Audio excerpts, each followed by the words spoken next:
Well, hello, ladies and gentlemen. Welcome to another episode of the Mike London Show, head football coach of the Howard Bison. As you know, we try to come to you each and every week as Coach Mike London will give us in-depth and reporting on life as the head man of the Bison. And this week is no exception to the rule. How you doing this week, Coach? I'm doing great, thank you. We were successful. We beat Open this week. So it's really good. Yes, sir. Yes, sir. Well, you caught me off guard on that one right there. You beat that Open. I like that. Look, you get a early, I guess, an early bye week and a chance to take care of some potential nagging injuries. Another chance to refocus coming off of a victory. So give people what it's like for you to take on this bye week and how you make your preparations for your next battle coming up. Yeah, thanks, Mike. Great victory, last second victory once again.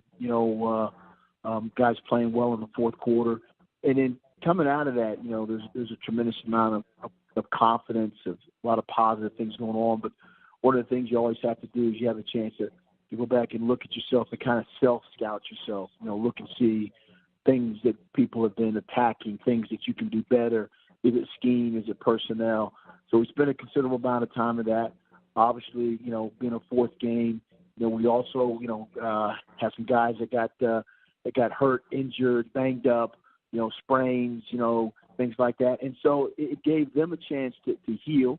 Our trainer became the MVP, and our strength coach, they became, people that are most important to the development of these guys that were injured, getting better. We were able to develop some of the younger guys that even if they're playing, they're not getting a whole lot of reps because they might be on a special teams unit, but we were able to develop them and give them, more reps in practice, take some of the redshirt freshmen, guys that are redshirt, to take them and give them opportunities to get reps in practice. And so, and then one of the other things, probably one of the biggest things, is the ability for coaches to go on the road and recruit.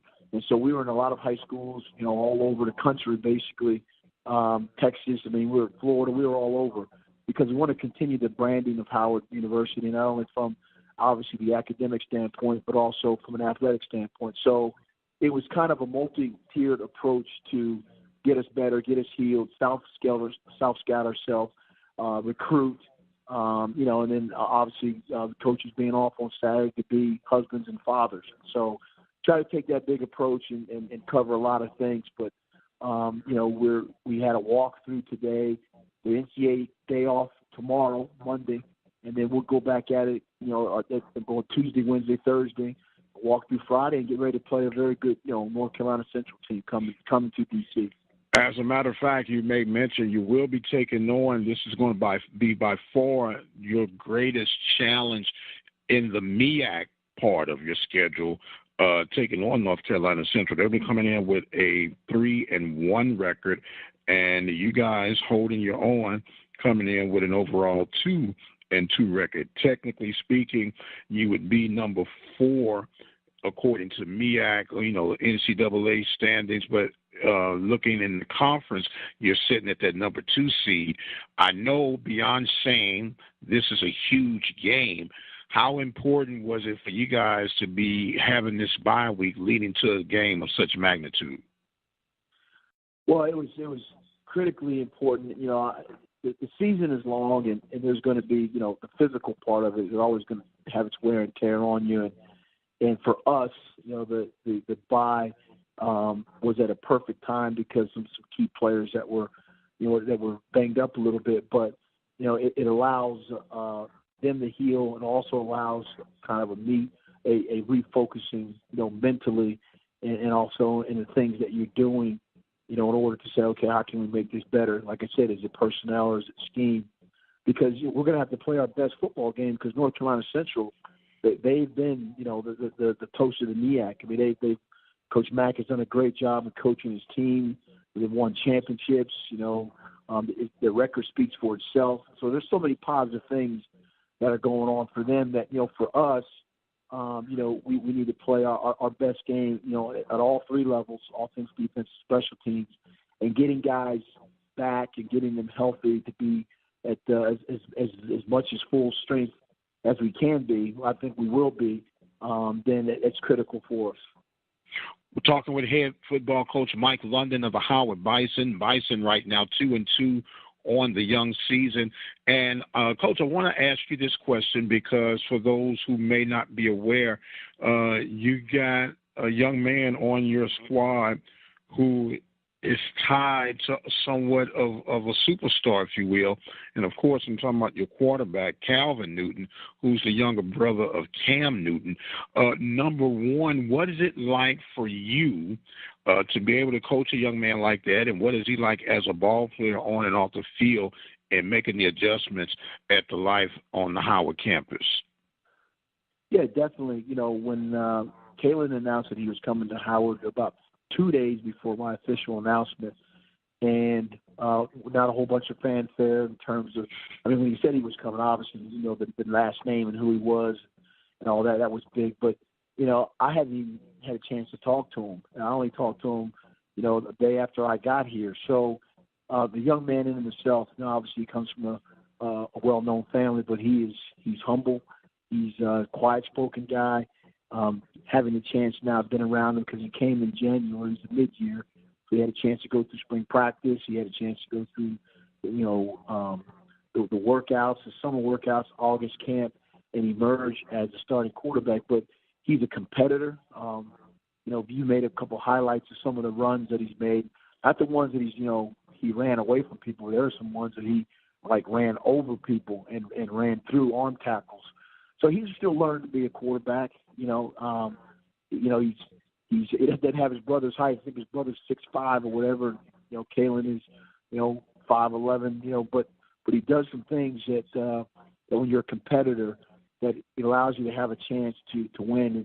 And like I said, this last game with just about 30-something seconds left, he was able to run the ball, get in the end zone, and he give us the lead. So he's been a joy to be around and coach. He's emerging as a more vocal leader now because, you know, the quarterback, he touches the ball 100% of the time. So I told him he has to own up to that. He has to, you know, sometimes you got to lead out in front whether you want to or not. And so I believe he's adopted the role. He's taken it, embraced it, and he's got to be an impetus in pulling our teams forward as we go not only to North Carolina Central, but as we go in the mid-season part of what's going on.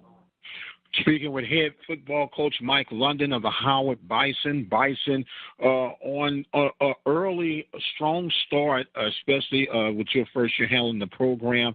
And a lot of people hear me say each week when we talk, Coach, on how diverse your background is. And some may not even be aware. We've learned about the story of your daughter, but you were a former police officer. And with some of the things that we're experiencing in our society today, a lot of the stuff that's going on, how are you able to use your experience as an officer to parlay into your style of coaching? And from your police perspective, what are some things that we as outsiders looking in might not quite understand, or even vice versa?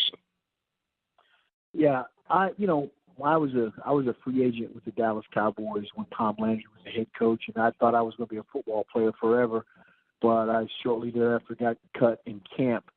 And, you know, one of the things that I'd always wanted to be if football didn't work out was I always wanted to be an FBI agent or a Secret Service, you know, Treasury or something in law enforcement.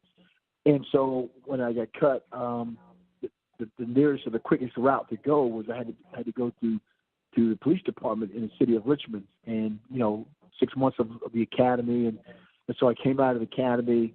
My first assignment was writing parking tickets at a beach resort somewhere, kind of in an area where it's like, what am I doing here? But shortly thereafter, I was approached by the higher ups and say, listen, we have a thing called community policing, and are you interested in doing something like that? It requires some undercover, it requires some plain clothes, and so that's what I wanted to do. So I shortly after being in uniform for a while, I became a detective, and we did all kind of things. We we follow people, we serve search warrants, we work with the FBI, the Secret Service.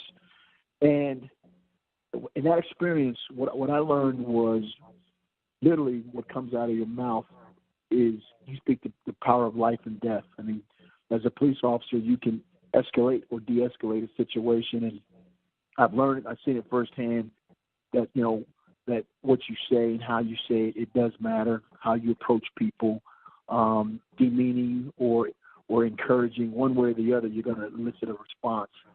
And those things became important to me. So as I got into coaching, we talked about before, like the tenets of the program are go to class, show class, and then treat people with dignity and respect was the third tenet out of being a police officer in the city of Richmond, because I learned that really how you communicated was critical. So that's a life lesson that you learn, and you take it to heart because it follows over into professional relationships, into everyday life, into communicating with people, and into having hard conversations.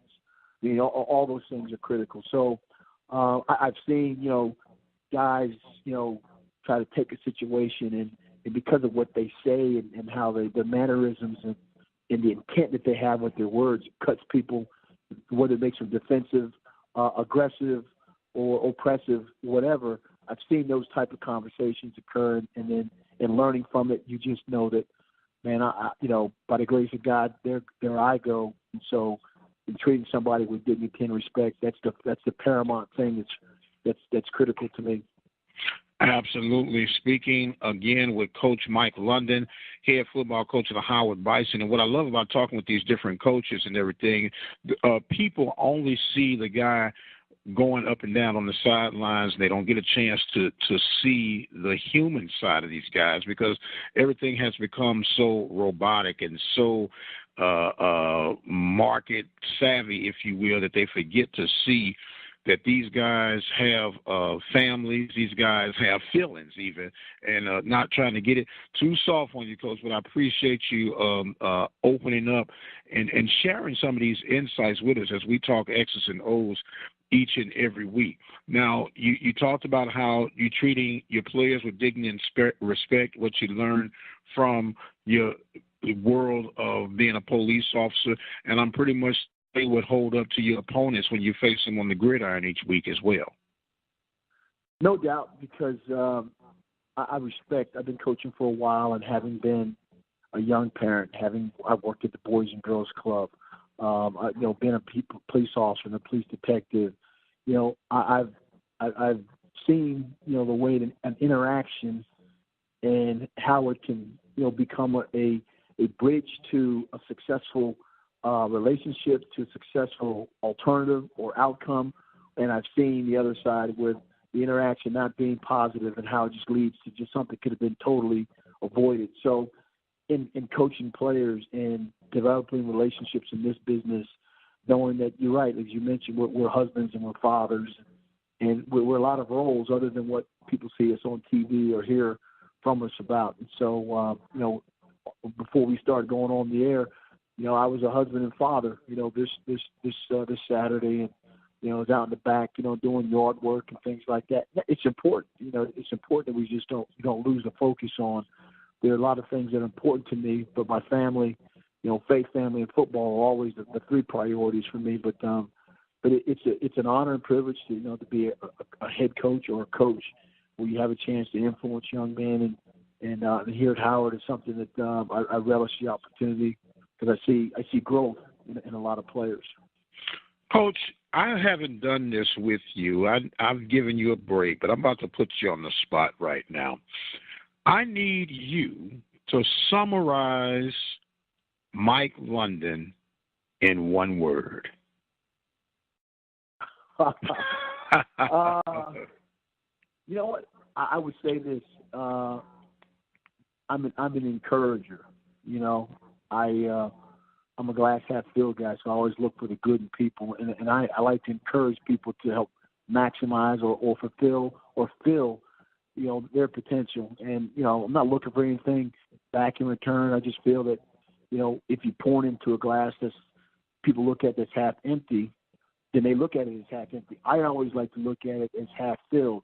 And so what does it need? Any glass, half empty or half filled, it needs pouring into. So if you're an encourager, along the way, you might change a mindset. You might change a culture. You might change a circumstance because you also change somebody's mental approach and how they look at the situation that they're in. So, again, half empty, I mean, you can say what you lack, or half filled, you can say what you need to be poured into you. And so I would say the big E word. The big E, the encourager.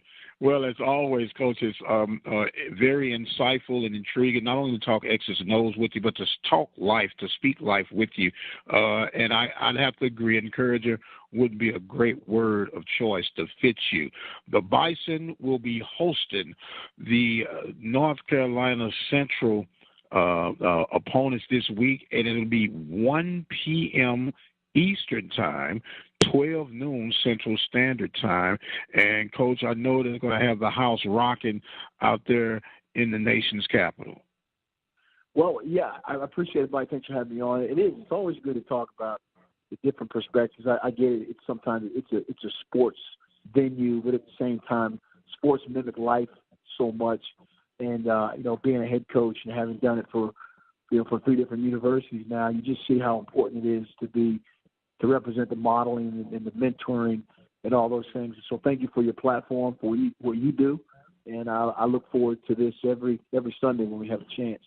All right, Coach Mike London, head football coach of the Howard Bison. You can hear him exclusively here at the Open Mic Broadcast Network. We are truly thankful and honored to have him be a part of our broadcast family. That is going to wrap us up for this week's edition of the Mike London Show. Of course, be sure to follow us on Twitter at Radio Guy. It's also Instagram, Radio Guy 22. And don't forget to visit the website at obnradio.com.